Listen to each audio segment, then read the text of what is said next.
যে কোনো মজলিস শুরু করার আগে আল্লাহ তাআলার কোরআনের কালাম থেকে শুরু করতে তার জন্য আমি দাওয়াত দিচ্ছি কোরআনের কালামে থেকে পড়ার জন্য রাহিবুল ইসলামকে আসিয়া কেরাত وعليكم السلام ورحمة الله وبركاته. أعوذ بالله من الشيطان الرجيم.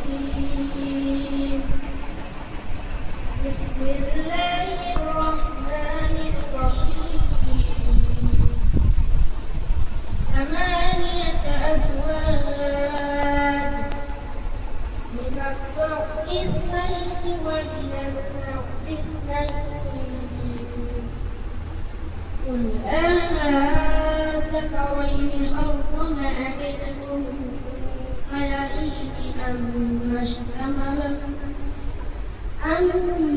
أما اشتملت عليه أرحام الأنثيين. نبئوني بعلم إن كنتم صادقين. ومن الإبل 2 ومن البقر 2. قل أذكرين حرم أم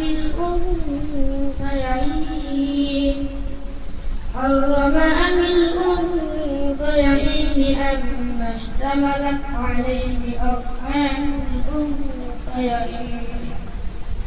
أم كنتم شهداء إذ وصاكم الله بهذا فمن أظلم ممن افترى على الله كذبا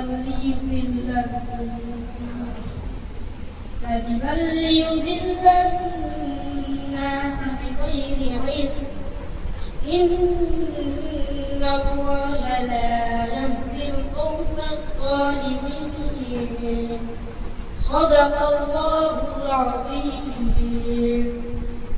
السلام عليكم ورحمة الله وبركاته. وعليكم السلام ورحمة الله وبركاته. وعليكم ورحمة الله وبركاته. نحمده ونصلي على رسوله الكريم. أما بعد فأعوذ بالله من الشيطان الرجيم. بسم الله الرحمن الرحيم.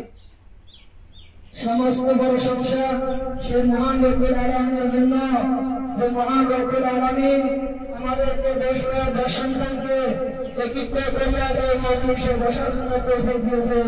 সেই মহান রব্বুল আলামিনের জন্য তারিফ হবে আলহামদুলিল্লাহ। শুধু আলহামদুলিল্লাহ বলে শেষ না, যে নবীকে সৃষ্টি না করলে এই দুনিয়ার কিছু সৃষ্টি হতো না, এবং আমরা তৌফিক আমরাই ঘটনা হতো না, এবং বড় হতো না। যে নবীর জন্য একবার